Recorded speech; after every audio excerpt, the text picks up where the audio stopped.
नमस्कार दोस्तों, stock market studies में फिर से एक बार आपको स्वागत है।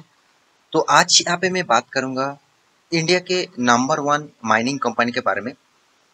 देखिए, माइनिंग इंडस्ट्रीज में जितने सारे लीडर्स हैं, तो उनमें से ये जो कंपनी है वो टोटली उन सेक्टर में भी देखा जाए तो नंबर 1 है और टोटल माइनिंग इंडस्ट्रीज में देखा जाए तो नंबर 1 है। तो आज मैं बात करूंगा कोल इंडिया के बारे में, क्योंकि बहुत सारे दोस्तों को मतलब क्वेश्चन है, बहुत सारे दोस्तों ने कमेंट किया कि सर, इस कंपनी में अगर निवेश करूं, अगर मैं शॉर्ट टर्म के लिए निवेश करूं तो कितना दूर तक जा सकता है, इसका टारगेट कितना दूर तक जा सकते हैं और लॉन्ग टर्म पीरियड के लिए इस कंपनी क्या करने वाला हो, मतलब इसके बारे में एक वीडियो बना के दीजिए। तो चलो, आज मैं इस वीडियो आपके लिए ही लेके आया हूँ, क्योंकि पूरा डिटेल्स में डिस्कस करूंगा। शॉर्ट टर्म के लिए भी एक टारगेट है और लॉन्ग टर्म के लिए क्या पर्सपेक्टिव है इस कंपनी के ऊपर, क्या करना चाहिए, उसके बारे में ही बात करूंगा। तो वीडियो को लास्ट तक देखिएगा और अभी तक आपने इस चैनल को सब्सक्राइब नहीं किया तो जरूर सब्सक्राइब भी कर लेना, क्योंकि आपको daily basis stock market information update चाहिए तो आपके लिए इस चैनल बेस्ट होगा। तो चलो देख लेते हैं आज के स्टॉक के बारे में। तो सबसे पहली बात कंपनी के ऊपर आपको क्या देखना चाहिए, तो चलो मैं उसके ऊपर आपको बात कर लेता हूँ। देखिए, मैं सबसे पहले चार्ट पैटर्न के ऊपर आ चुका हूँ। आप चार्ट पैटर्न देखेंगे तो चलो मैं एक बार आपको वन डे नहीं 1 वीक का चार्ट पैटर्न दिखा देता हूँ, तभी आपको पूरा डिटेल्स क्लियर हो जाएगा। देखिए, कंपनी जब स्टार्ट हुआ था, मतलब कंपनी का जो स्टार्टिंग पीरियड था अराउंड, स्टार्ट तो बहुत दिनों से हुआ था, तो कंपनी का जो लास्ट यहाँ पे चार्ट पैटर्न दिखा रहा है तो अराउंड अराउंड 285 के आसपास था। उसके बाद कंपनी के ऊपर तेजी आया, उसके बाद फिर से गिरावट हुआ, फिर से देखिए कंपनी के ऊपर तेजी आया तो अराउंड अराउंड 440 तक भी गया था। तो 285 का शेयर 440 तक गया था। तो आपका फंड अराउंड अराउंड नजदीक डबल के आसपास हो चुके थे। उसके बाद कंपनी गिरते चले गए और लॉकडाउन सिचुएशन में कंपनी का प्राइस हो गया था अराउंड अराउंड 120 रुपीज के आसपास। उसके बाद कंपनी फिर से रिकवरी किया, अभी 180 के आसपास कंपनी चल रहा है। तो कंपनी का चार्ट पैटर्न देखकर ही आपको लग जाएगा कि कंपनी का हालत अभी कौन सा दिशा में है।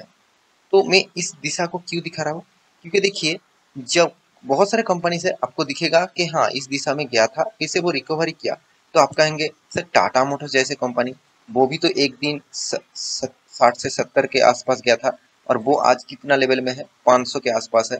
तो ये बात भी, आपके बात भी सही है, मगर उतना पोटेंशियल तो आपको देखना चाहिए जो पोटेंशियल टाटा मोटर्स ने दिखाया है। जो फ्यूचर में जो ग्रोथ होने का जो पॉसिबिलिटी है, वो पॉसिबिलिटी दिखाया है, तो इसीलिए इन्वेस्टर उसके ऊपर निवेश किया, तो आज इसीलिए वो 500 के आसपास है। तो same to same Coal India के ऊपर लोग निवेश, मतलब इन्वेस्टर उतना ज्यादा निवेश नहीं करना चाहता, क्योंकि कोल इंडिया उसको कभी भी उसको प्रॉफिट नहीं दिया। तो क्योंकि आप देखेंगे तो कोल इंडिया का जो रिटर्न का रेशियोज देखेंगे तो कंपनी आपको कभी भी प्रॉफिट नहीं दिया। तो आप कहेंगे सर एक साल में तो 21% का रिटर्न दिया, बिल्कुल आपके बात सही है, क्योंकि देखिए वर्ल्ड मार्केट में क्रूड ऑयल का प्राइस बढ़ जाना तो एक कोल इंडिया के लिए एक पॉजिटिव जरूर साइन है, क्योंकि कोल इंडिया के कोल का प्राइस भी बढ़ जाएगा।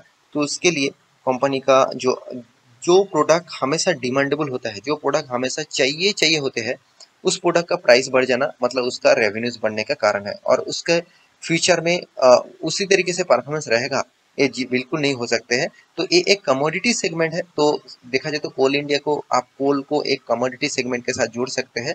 तो कमोडिटी सेगमेंट वर्ल्ड बेसिस चलते हैं, तो वर्ल्ड मार्केट में अगर प्रेशर हो तभी इसका प्राइस बढ़ जाता है, और वर्ल्ड मार्केट में अगर नेगेटिव पॉइंट्स, मतलब वर्ल्ड मार्केट अगर गिरते रहे तो इसके ऊपर भी इम्पैक्ट आपको जरूर देखने को मिलेगा। तो अभी कंपनी के लॉन्ग टर्म पर्सपेक्टिव व्यू दिखाने से पहले कंपनी के शॉर्ट टर्म जो टारगेट, बहुत सारे दोस्तों ने कमेंट किया सर शॉर्ट टर्म में कोई टारगेट बता दीजिए जिस टारगेट को इस कंपनी जा सकते हैं। तो चलो मैं उसके ऊपर भी बात कर लेता हूँ। तो मैं यहाँ पे एक दिग्गज वेबसाइट द इकोनॉमी टाइम्स के ऊपर आ चुका हूँ, तो आप खुद भी जाकर इस साइट को विजिट कर सकते हैं, इस पूरे डिटेल्स को आप देख सकते हैं। तो मैं जरूर थैंकफुल रहूंगा इस वेबसाइट के ऊपर, पूरा क्रेडिट इस वेबसाइट को जाएगा, क्योंकि देखिए कंपनी ने क्या एक रिपोर्ट यहाँ पे न्यूज पब्लिश किया, आप खुद देख सकते हैं कि कोल इंडिया का टारगेट कितना है, टारगेट प्राइस 258।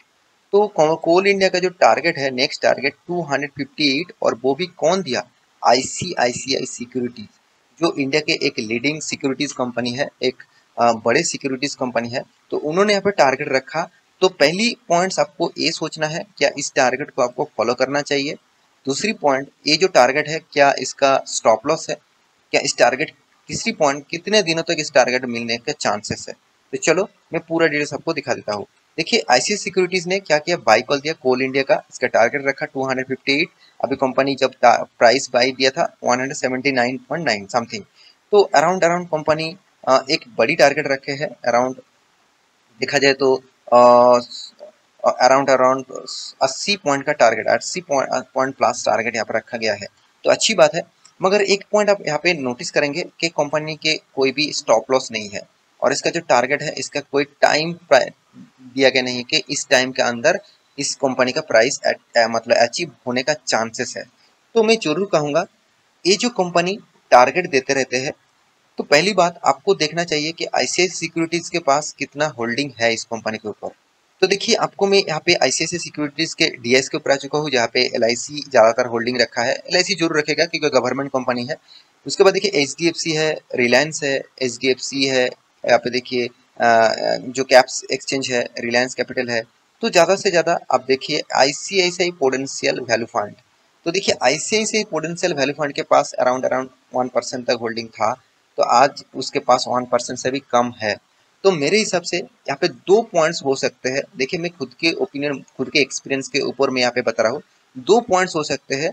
आज आईसीआईसीआई टारगेट इसको क्यों दिया, मान के चलिए आईसीआईसीआई आईसीआईसीआई ने इस कंपनी के ऊपर अराउंड 220 में खरीद के रखा है। मैं एक आपको एग्जांपल दे रहा हूँ, यहाँ पे कोई आपको मतलब ओरिजिनल नहीं सोचना है, कोई एग्जांपल दे रहा हूँ।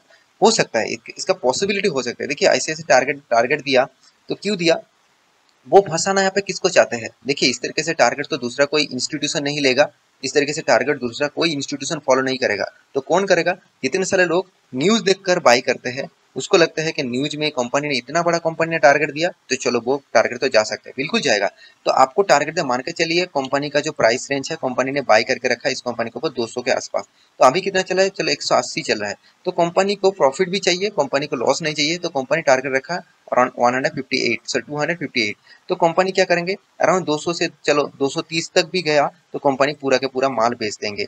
तो यहाँ पे कौन फंसेंगे, जितने सारे रिटेल निवेशक इस टारगेट को फॉलो करके निवेश कर रहा था वो फंस जाएंगे। तो इस तरीके से बहुत सारे ट्रैक किया जाता है, बहुत सारे इंस्टीट्यूशन ट्रैक करते हैं। तो मेरे हिसाब से आईसीआईसीआई पोटेंशियल वैल्यू फंड इसके अंदर है, तो चांसेस ज्यादा है। मैं कोई आपको यहाँ पे मैं बाई प्रेशर नहीं बोल रहा हूँ कि सियोरिटी हो सकता है, चांसेस होता है इस तरीके से ट्रैकिंग में फंसाए जाने के लिए रिटेल पब्लिक को। तो मैं जरूर कहूंगा, रिटेल पब्लिक के इस तरीके से मतलब टारगेट को फॉलो करके रिटेल पब्लिक फंसते हैं, तो आप उस तरीके से मत बनिए। आप इंस्टीट्यूशन किस तरह सोचिए, तभी आप फायदा मिलेगा आपको। क्योंकि कोल इंडिया के ऊपर मेरा कोई हिस्सेदारी नहीं है, पहली बात।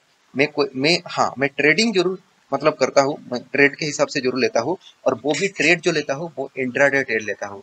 और swing trading, short term trading, वो मेरे खुद के और ग्रुप, मेरे जो टीम है उन्होंने जो एनालिसिस करते हैं उसके बेसिस से लिया जाता है। उसका एक टारगेट, उसका स्टॉप लॉस होता है। तो आप भी ट्रेडिंग करना चाहते हैं, इंट्राडे ट्रेडिंग करना चाहते हैं, तो उसका लिंक आपको नीचे मिल जाएगा, जाकर आप टेलीग्राम को ज्वाइन कर लीजिए। एक बार देखिए वहाँ पे आपको शानदार कॉल मिलेगा। तो यहाँ पे मेरे कहने का मतलब है, कंपनी के मतलब पर्सपेक्टिव व्यू से दिखा जाए तो कंपनी जो टारगेट रखा, इस टारगेट को फॉलो करना ना करना आपके हाथ में है।